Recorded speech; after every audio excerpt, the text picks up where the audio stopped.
Hello, good morning everyone. This is Bharat Kumar from Section Institute Science and Management. मैं आप लोगों को सी language के बारे में कुछ बताऊंगा. सी लैंग्वेज के बेसिक्स क्या होते हैं, ठीक है ना, वो चीज़ देखेंगे हम लोग. आप लोगों को सी लैंग्वेज के बारे में मोस्टली किसी को पता नहीं होगा, ठीक है. हम लोग वो चीज़ बेसिकली हम लोग इसका बेसिक देखेंगे सिर्फ आज कि सी लैंग्वेज में बेसिक होता क्या है. आप लोगों को सी लैंग्वेज के बारे में मालूम नहीं है, लेकिन आप लोगों को लैंग्वेजेस के बारे में ज़रूर मालूम होगा. आप लोगों ने पढ़ी भी होगी, कई लैंग्वेजेस के बारे में सुना भी होगा, और जनरल भाषा में आप लोग उन लैंग्वेजेस का यूज़ भी करते हैं. उनमें से मोस्ट पॉपुलर जो लैंग्वेजेस है वो होती है आपकी इंग्लिश, हिंदी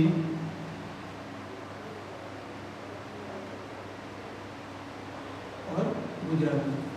ये मेन पॉपुलर जो आपके आसपास में जो बोली जाती है लैंग्वेजेस वो है इंग्लिश, हिंदी और गुजराती लैंग्वेज. लैंग्वेजेस का यूज़ क्यों करते हैं हम लोग? लैंग्वेजेस का यूज़ अगर आपको ह्यूमन से इंटरेक्शन करना है, यानी कि अगर एक इंसान को दूसरे इंसान से कुछ बातचीत करनी है, कुछ अपनी बात समझानी है, तो उसको किसी न किसी माध्यम की ज़रूरत होती है, किसी न किसी एक मीडिया की ज़रूरत होती है. वो मीडिया का काम करता है आपका लैंग्वेज. यानी कि मुझे आज आपको कुछ समझाना है, जैसे मैं आज आपको समझा रहा हूँ तो मैं एक माध्यम का यूज़ कर रहा हूँ. वो माध्यम है आपका हिंदी माध्यम.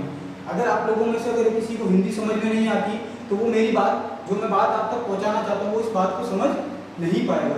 तो हम लोग जैसे आगे वाला जैसा रिसीवर होता है, यानी जैसा जिसको हम बात पहुँचाना चाहते हैं उसको जिस माध्यम में समझ में आता है उस माध्यम का हम यूज़ करते हैं. माध्यम कई प्रकार के हो सकते हैं, ठीक है ना. हम लोग जो जनरल लैंग्वेज की बात करते हैं वो हिंदी, इंग्लिश और गुजराती की बात करते हैं. बट अगर हम लोग, ये तो ह्यूमन की बात हो गई, बट हम लोग बात करते हैं अगर कंप्यूटर लैंग्वेजेस की, कि अगर आपको कंप्यूटर से इंटरेक्शन करना है, अगर आपको कंप्यूटर लैंग्वेजेस की बात करते हैं कि कंप्यूटर से आपको इंटरेक्शन करना है, तो कंप्यूटर में बहुत सारी लैंग्वेजेस यूज होती है, ठीक है ना. आपने कई सारे के नाम भी सुने होंगे, PHP, जावा, पाइथन, ठीक है ना. उसमें से एक जो सबकी बेसिक लैंग्वेज होती है, यानी आपको अगर प्रोग्रामिंग फील्ड में, कंप्यूटर फील्ड में जाना है तो आपको जिन प्रोग्रामिंग लैंग्वेजेस को सीखना है उन सबकी एक बेसिक लैंग्वेज होती है जिसको मदर लैंग्वेज भी कहा जाता है. उसको कहा जाता है सी लैंग्वेज. यानी कि आपको किसी भी लैंग्वेज को सीखना है, किसी भी कंप्यूटर लैंग्वेज को सीखना है, तो सबसे पहले आपको सीखना पड़ेगा सी लैंग्वेज को. आपको सबसे पहले सीखना पड़ेगा सी लैंग्वेज को. सी को मदर लैंग्वेज भी कहा जाता है. यानी कि सभी लैंग्वेजेस, कंप्यूटर में यूज होने वाली जितनी भी लैंग्वेज है उन सबकी मदर लैंग्वेज होती है सी लैंग्वेज. क्यों कहा जाता है मदर लैंग्वेज? क्योंकि आप किसी भी लैंग्वेज को यूज करेंगे, चाहे PHP करें, चाहे पाइथन करें, चाहे जावा करें, ये सारी एडवांस लैंग्वेजेस है. आप इनमें से किसी भी लैंग्वेज का अगर यूज करते हैं तो उनके अंदर किसी न किसी प्रकार से सी का सिंटैक्स इन्वॉल्व होता है.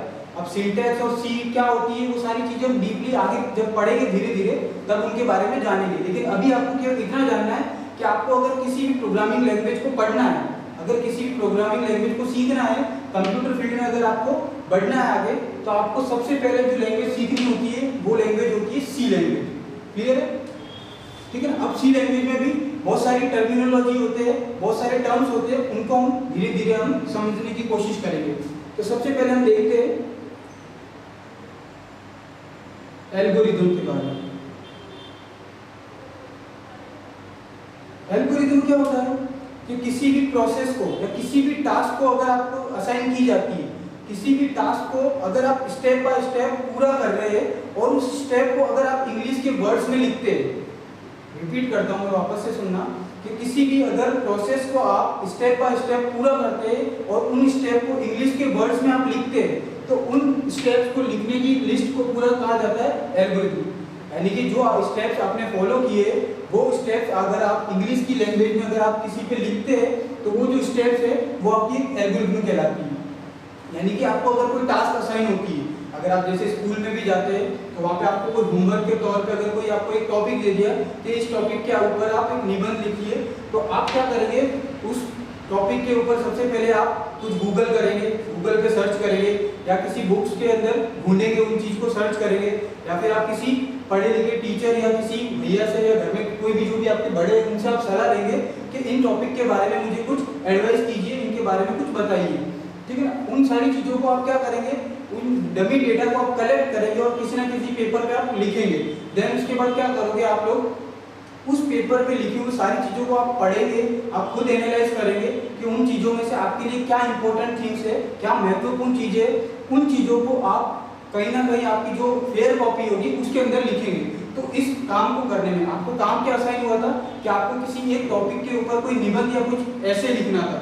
उसको करने के लिए आपने कई सारी प्रोसेस की, आपने गूगल पे सर्च किया, आपने किसी से सलाह ली, आपने बुक्स का यूज़ किया, बुक्स की सहायता ली। तो ये पूरी एक प्रोसेस है, यानी बहुत सारे स्टेप्स आपने लिए इस प्रोसेस को कंप्लीट करने के लिए। तो इस प्रोसेस को कंप्लीट करने की शुरुआत से लेकर अंत तक, किसी प्रोसेस को शुरू करने से लेकर अंत तक जितने भी स्टेप्स फॉलो किए गए, उन स्टेप्स को अगर आप इंग्लिश के वर्ड्स में लिखते हैं तो वो पूरा आपका एल्गोरिथम कहलाती है। क्लियर है? एल्गोरिथम की बात, इसमें एक कॉन्सेप्ट आता है आपका फ्लो चार्ट। फ्लो चार्ट जैसा कि बेसिकली आपको पता है कि एल्गोरिथम क्या होता है कि किसी प्रोसेस को जो स्टेप्स है उनको आप इंग्लिश के वर्ड्स में लिखते हैं तो वो आपका एल्गोरिथम कहलाता है। लेकिन अगर आप किसी स्टेप्स को या किसी प्रोसेस को अगर आप डायग्राम के थ्रू समझाना चाहते हैं, अगर आप किसी प्रोसेस को या किसी स्टेप्स को डायग्राम के थ्रू समझाते हैं तो वो डायग्रामेटिकली रिप्रेजेंटेशन वो फ्लो चार्ट कहलाता है। ठीक है ना। फ्लो चार्ट का यूज हम क्यों करते हैं, क्योंकि आपको भी पता है कि अगर आपको कोई थ्योरी वाली चीजें बताई जाती है, अगर आपको मैंने बोल दिया कि एक बुक है जिसके अंदर केवल टेक्स्ट लिखा हुआ है, आपको वो टेक्स्ट को पढ़ना है और वो आपको लर्न करना है, याद रख करना है, तो वो आपको थोड़ा सा ऑड लगता है, थोड़ा सा अजीब लगता है, आपसे याद नहीं हो पाता। अगर वही चीज मैंने आपको थ्योरी की जगह वो चीज आपको मूवी के तौर पे दे दी, यानी आपको एक वीडियो दे दिया मैंने कि आप ये वीडियो देखो और इसमें जो चीजें आपको समझाई जा रही है वो समझने की कोशिश करो, तो आपको पता है कि आप थ्योरी जो पढ़ने वाले थे उसमें से आप कुछ चीजें ही समझ पाओगे, लेकिन आपने जो वीडियो देखा है आप उनमें से कई सारी चीजें याद रख पाते हो। जैसा कि एग्जाम्पल आप अपने आप से अगर एनालाइज करोगे तो आपको पता होगा कि आपकी जो भी आपने मूवीज देखी होगी, अगर आप उन मूवीज को एनालाइज करोगे तो उन मूवीज की कुछ ना कुछ पार्ट में से आपको कुछ ना कुछ कभी ना कभी याद रह जाता है। अगर आप कोई मूवी रिपीट करके देखते हो दोबारा, यानी आपने जो मूवी पहले देख रखी है अगर वो आप वापस से देखते हो तो आपको कई सारे ऐसे सीन होते हैं जो आपको लगता है कि नहीं ये मैंने देख रखा है और आपको याद होता है कि इसके बाद अब क्या होने वाला है। ठीक है ना। तो वो चीजें क्यों रहती है याद, क्योंकि हमारा जो ह्यूमन का जो माइंड होता है, ह्यूमन का जो मस्तिष्क होता है, वो टेक्स्ट से ज्यादा दिखने वाली चीजें यानी जो वीडियोस होते हैं, जो फोटोग्राफ्स होते हैं, उन चीजों को ज्यादा मेमोराइज कर सकता है, यानी याद कर सकता है। अगर आपको एक केवल टेक्स्ट चीजें दे दी और उसको बोला गया है कि आप मेमोराइज करें, उनको याद करें, तो वो आपके लिए थोड़ा कठिन होगा, उसकी बजाय कि आप किसी चलचित्र यानी वीडियो या किसी इमेज को याद रखें, वो आपको आसानी से याद हो जाती है। तो उसी लिए आपको जो प्रॉब्लम्स दी गई है, जो टास्क दिए गए, अगर आपको उसको पूरा करना है तो आप इंग्लिश के शब्दों में लिखोगे तो एल्गोरिथम, और अगर आप डायग्रामेटिकली किसी को समझाना चाहते हैं जो कि इजी फॉर्म होता है समझाने का, उसको अगर समझाना चाहते हैं तो वो आपकी फॉर्म कहलाती है फ्लो चार्ट। फ्लो चार्ट को समझाने के लिए कई प्रकार के सिंबल्स यूज होते हैं। ठीक है ना। वो सिंबल्स किस लिए यूज होते हैं कि आपको फ्लो चार्ट के अंदर जो प्रोसेस हो रही है, प्रोसेस के बहुत सारे पार्ट्स होते हैं, कई बार आपको इनपुट भी लेना पड़ता है यूजर से, आपको कुछ आउटपुट डिस्प्ले करवाना होता है, ठीक है, उसमें कुछ प्रोसेसिंग करनी होती है, तो उन सभी कार्य को करने के लिए कुछ ना कुछ सिंबल्स यूज किए जाते हैं। क्योंकि जैसा मैंने बताया कि फ्लो चार्ट क्या होता है कि फ्लो चार्ट बेसिकली एक डायग्रामेटिकली रिप्रेजेंटेशन होता है, यानी कि किसी ना किसी डायग्राम का यूज करके आप फ्लो चार्ट को या किसी टास्क को आप एक्सप्लेन करोगे। ठीक है ना। उन टास्क को एक्सप्लेन करने के लिए जिन सिंबल्स का यूज किया जाता है वो सिंबल्स हम देखेंगे अभी।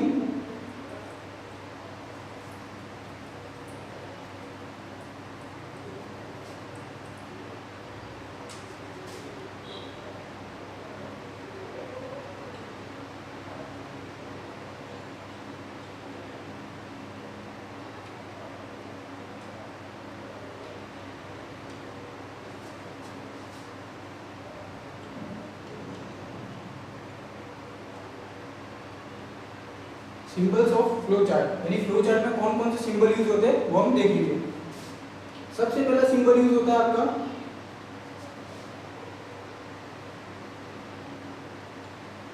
टर्मिनल। टर्मिनल के अंदर जो सिंबल यूज होता है उसका यूज किसी प्रोसेस को, यानी आपको जो टास्क असाइन हुई है वो टास्क को आपको शुरू करना है या अंत करना है, यानी किसी भी काम को हम करते हैं तो काम को शुरू करने का भी एक सिंबल होता है, यानी आपको आइडेंटिफाई करना होता है, इंडिकेट करना होता है, यानी कि लोगों को बताना होता है कि मेरा काम यहाँ से शुरू हो रहा है और यहाँ पर खत्म हो रहा है। तो वो आपको अगर दर्शाना है कि आपका काम कहाँ से शुरू हो रहा है और आपका काम कहाँ पर खत्म हो रहा है, वो दर्शाने के लिए आप टर्मिनल सिंबल का यूज करेंगे। इसके अंदर जिस सिंबल का यूज किया जाता है वो इस प्रकार दिखता है कुछ।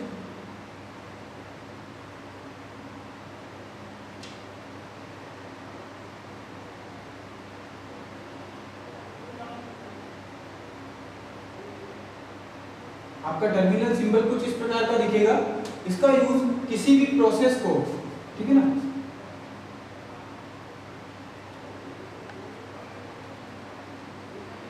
किसी भी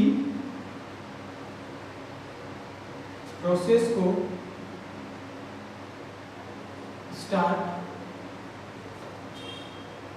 तथा एंड करने के लिए इसका यूज किया जाता है। यानी कि आपको किसी भी प्रोसेस को स्टार्ट तथा एंड करना है तो इस सिंबल का यूज किया जाता है, ठीक है ना। टर्मिनल क्लियर है कि किसी भी प्रोसेस को स्टार्ट या एंड करना है, आपको दर्शाना है किसके ग्राफिकल फॉर्म के अंदर, यानी डायग्रामेटिकली दिखाना है, तो आपको टर्मिनल का यूज करना है, इस सिंबल का यूज करना है। दूसरा आता है आपका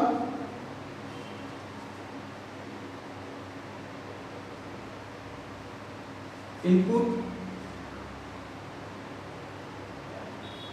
output box. Input output box यानी कि जैसा अगर आप नाम से समझ सकते हो कि अगर आपको यूजर से कोई इनपुट लेना है, यानी अगर आपको ऐसी रिक्वायरमेंट है कि आप जो डेटा ले रहे हो वो किसी यूजर से लेना है, ठीक है ना, और आपको यूजर को कुछ आउटपुट दिखाना है, यानी कि हम लोग जो काम कर रहे हैं किसी ना किसी से इनपुट लेंगे और वो आउटपुट जो रिजल्ट आ रहा है वो रिजल्ट भी किसी को हमको दिखाना होगा।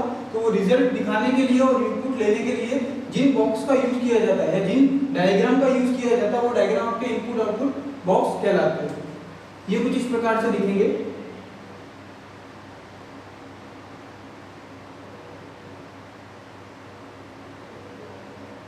ठीक है, यानी कि किसी प्रोसेस में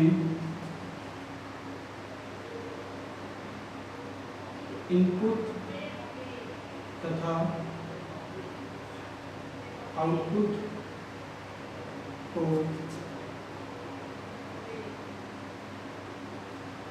दर्शाने के लिए इसका यूज किया जाता है।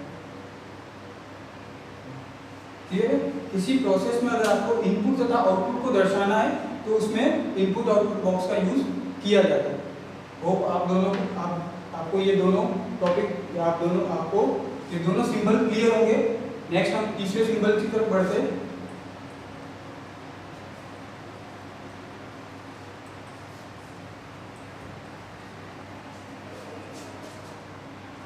नेक्स्ट थर्ड वन है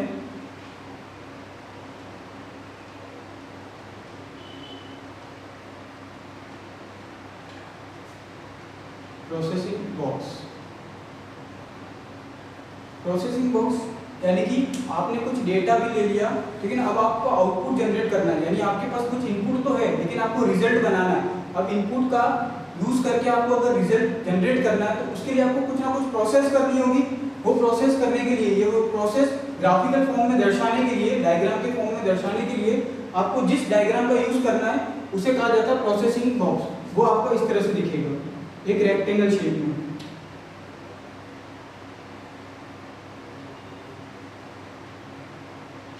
ठीक है ना, यानी कि किसी प्रोसेस या टास्क में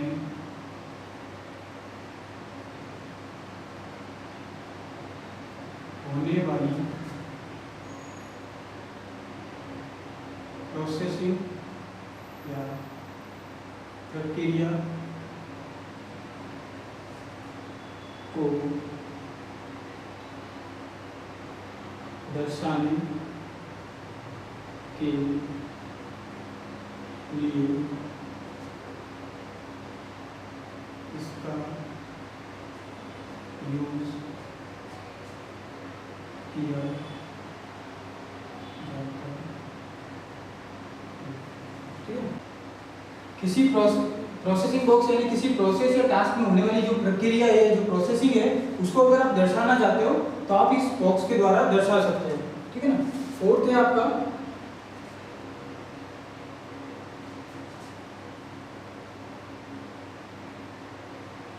असाइनमेंट। असाइनमेंट के लिए हम लोग इक्वल्स टू सिंबल का यूज करते हैं।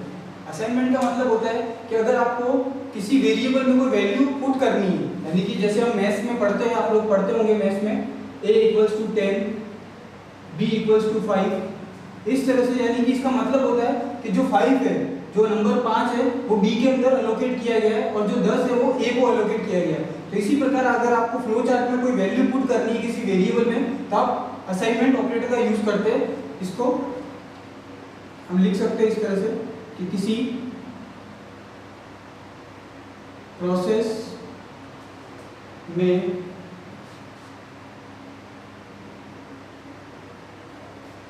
असाइनमेंट अर्थात किसी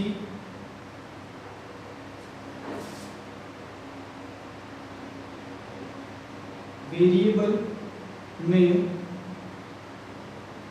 वैल्यू पुट करने रखने के लिए इसका यूज किया जाता है। यानी कि किसी भी प्रोसेस में आपको जैसे वेरिएबल लेने, यूजर से इनपुट लेना, वो इनपुट किस में स्टोर करवाना है, यानी यहाँ पे आपके पास अलग अलग वेरिएबल्स हो सकते हैं, ए बी सी, किसी भी नाम से ले सकते हो, जरूरी नहीं आपको A B C D form में लेना। आप किसी नंबर में भी, आप किसी आपका नाम भी रख सकते हो यहाँ पे, जैसे मैं इस तरह से भी रख सकता हूँ कुछ भी। ठीक है ना। आपको एक कोई भी टेक्स्ट रख सकते हो जिसके अंदर आपको जो वैल्यू पुट करनी है वो आप पुट कर सकते हो। इस तरह का अगर आपको काम करना है तो आपको इक्वल्स टू जो आपका बॉक्स है, इक्वल्स टू जो सिंबल होता है उसका यूज करना है। ये आपके 4 फ्लो चार्ट के सिंबल हो गए। नेक्स्ट हम देखते हैं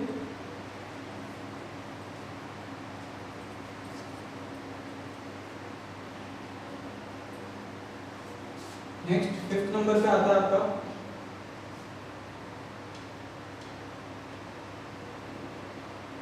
डिसीजन बॉक्स।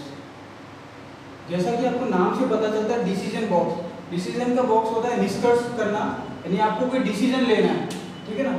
डिसीजन बॉक्स, ठीक है ना, या इसको आप कह सकते हैं कंडीशन बॉक्स। डिसीजन लेना है या कोई कंडीशन लगानी है, आपको कंडीशन बॉक्स लगाना है। ठीक है ना। तो आप उसके लिए डायमंड शेप का यूज कर सकते हो इस तरह से। ठीक है। डिसीजन बॉक्स या कंडीशन बॉक्स जिसमें आपको एक डायमंड शेप देना है और बीच में यहाँ पर आपको कंडीशन लिखनी होती है। इस शेप के इस डायग्राम के बीच में आपको जो कंडीशन है वो कंडीशन यहाँ बीच में लिखनी होती है। इस पार्ट पे आपको फॉल्स पार्ट लिखना होता है। आगे हम जब प्रोग्राम बनाएंगे, इसका फ्लोचार्ट बनाएंगे, तब आपको और अच्छे से समझ में आएगा। बट अभी आपको केवल इस डायग्राम को समझना है कि अगर आपको किसी डिसीजन लिखनी है, यानी डिसीजन मेकिंग बॉक्स बनाना है, तो आपको बीच में इस बॉक्स की कंडीशन लिखनी है। जो कंडीशन आपके पास है वो कंडीशन यहाँ लिखनी है। लेफ्ट राइट के अंदर आपको फॉल्स पार्ट लिखना है कि ये कंडीशन अगर फॉल्स होती है, आपने जो कंडीशन लिखी है अगर वो फॉल्स होती है यानी गलत होती है, तो आपका डायग्राम जो फ्लो है, यानी जो फ्लो चार्ट का फ्लो है वो इस डायरेक्शन में मूव हो जाएगा। नहीं तो आपका डायग्राम का जो फ्लो है वो नीचे की तरफ आएगा, ये आपका ट्रू पार्ट में जाएगा। यानी कि अगर आपने जो कंडीशन लिखी है वो कंडीशन गलत साबित होती है, तो आपका जो प्रोग्राम का फ्लो है जो ऊपर से नीचे की तरफ आ रहा था वो इस डायरेक्शन में डायरेक्ट हो जाएगा, नहीं तो आपका फ्लो नीचे की तरफ ऑटोमेटिकली मूव करता रहेगा। ठीक है ना, तो इसमें आप लिख सकते हो इस तरह से, किसी प्रोसेस में कंडीशन लगाने के लिए इस सिंबल का यूज किया जाता है। ठीक है ना, यानी किसी भी प्रोसेस में या किसी भी टास्क में अगर आपके पास कोई कंडीशन आ जाती है अचानक से और आपको वो कंडीशन अप्लाई करनी है, तो उसके लिए आपको डिसीजन या कंडीशन बॉक्स लगाना है। ठीक है ना, उसमें कंडीशन लगाने के लिए आपको दो कंडीशन लगाने पे आपके पास दो ऑप्शन हो सकते हैं, या तो कंडीशन ट्रू होगी या फॉल्स होगी, यानी कंडीशन या तो सही होगी या गलत होगी। अगर वो कंडीशन सही होती है तो प्रोग्राम का फ्लो है वो नीचे की तरफ आएगा ट्रू पार्ट की तरफ, और अगर कंडीशन फॉल्स होती है, गलत होती है, तो वो आपके राइट डायरेक्शन में मूव हो जाएगा। नेक्स्ट आपका 6 पॉइंट जो होता है इटरेटर, या जिसको हम लूप भी बोलते हैं। ठीक है, इटरेटर या लूप का मतलब होता है कि अगर आपके टास्क में, अगर आपकी प्रोसेस में कुछ ऐसी प्रक्रिया या ऐसी प्रोसेस या ऐसा स्टेप आ जाता है जो रिपीट हो रहा है, यानी जो काम पुनरावृत्ति हो रही है, ठीक है ना, ऐसा काम अगर आपको करना है जिसमें पुनरावृत्ति हो रही है, तो आप इटरेटर या लूप का यूज करेंगे। उसमें आपको इस तरह का सिंबल यूज करना होगा।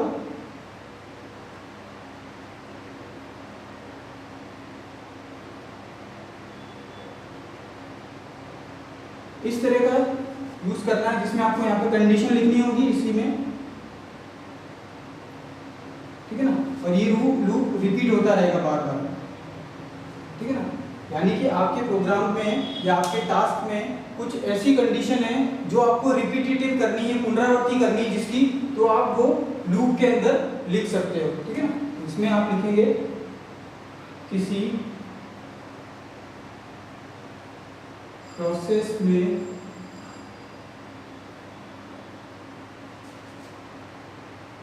रिपीटेटिव या पुनरावृत्ति को दर्शाने के लिए इसका यूज किया जाता है। क्लियर है, यानी कि आपको किसी प्रोग्राम में अगर आपको रिपीटेटिव टास्क करना है, यानी रिपीटेटिव टास्क का मतलब क्या होता है कि आपको एक ही काम 10 बार करना पड़ रहा है, तो हम लोग क्या करते हैं जनरली, या तो हम लोगों के पास दो ऑप्शन है कि उस काम को हम 10 बार लिखें, एक ही चीज को 10 बार लिखें, लेकिन हम लोग टाइम बचाने के लिए और प्रोग्राम को आपको अगर अच्छा बनाना है, छोटा बनाना है, तो आप लोग क्या करेंगे, उस प्रोग्राम में कुछ ऐसी कंडीशन का यूज करेंगे जिससे वो रिपीटेटिव काम, पुनरावृत्ति वाला काम को बार बार रिपीट ना करना पड़े। तो उसके लिए हम इसका यूज करते हैं इटरेटिव या लूप का। ठीक है,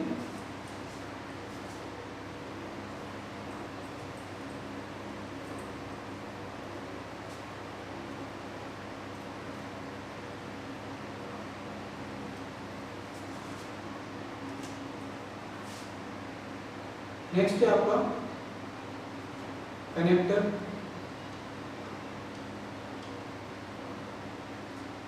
कनेक्टर जैसा नाम से पता चलता है कि किसी चीज को कनेक्ट करना है, यानी जोड़ना है।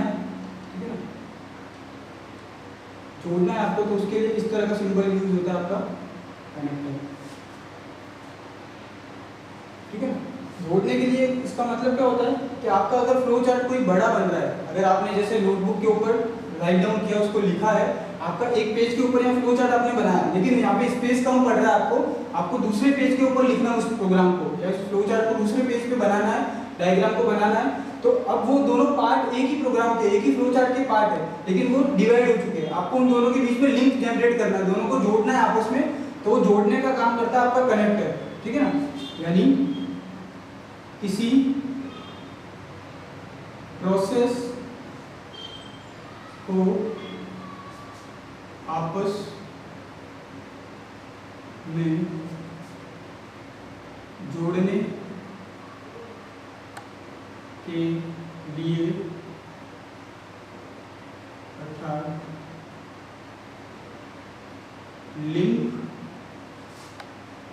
करने के लिए इसका यूज किया जाता है।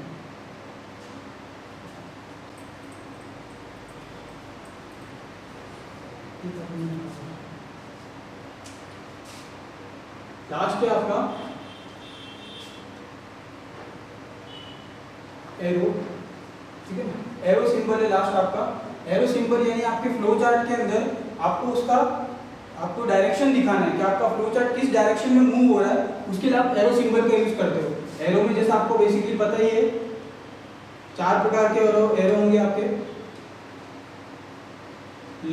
टॉप, डाउन, लेफ्ट और राइट। अगर आपके प्रोग्राम के अंदर आपको फ्लो दर्शाना है कि आपका फ्लो चार्ट लेफ्ट में जा रहा है या राइट डायरेक्शन में मूव हो रहा है या अप डायरेक्शन में मूव हो रहा है या बॉटम में, तो उसके लिए आप एरो सिंबल का यूज करेंगे। 4 प्रकार की एरो होती है, इसमें आप लिख सकते हैं किसी प्रोसेस के डायरेक्शन अर्थात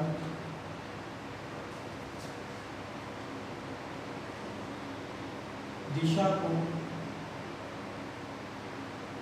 दर्शाने के लिए इसका यूज किया जाता है।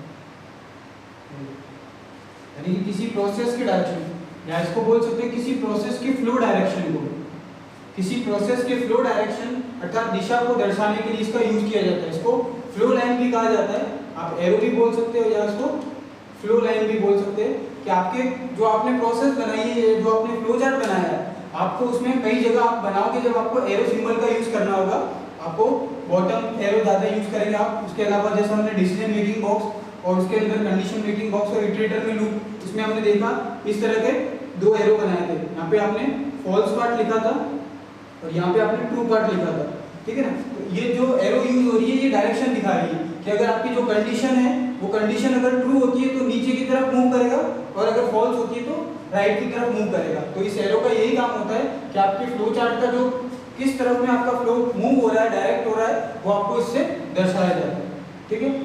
आशा करता हूँ आप लोगों को ये वीडियो समझ में आएगा। धन्यवाद। ठीक है, कि अगर आपके प्रोग्राम में अगर आपका फ्लो चार्ट साइज में अगर लेंथी हो गया है, कुछ बड़ा हो गया है, आपने 2 अलग अलग पेज पे उसको लिखा है, लेकिन वो दोनों एक ही फ्लो चार्ट के पार्ट है, तो आपको उसके बीच में लिंक जनरेट करना है। आपको दर्शाना है कि दोनों एक ही फ्लो चार्ट है। वो आप कैसे दर्शाओगे, वो आप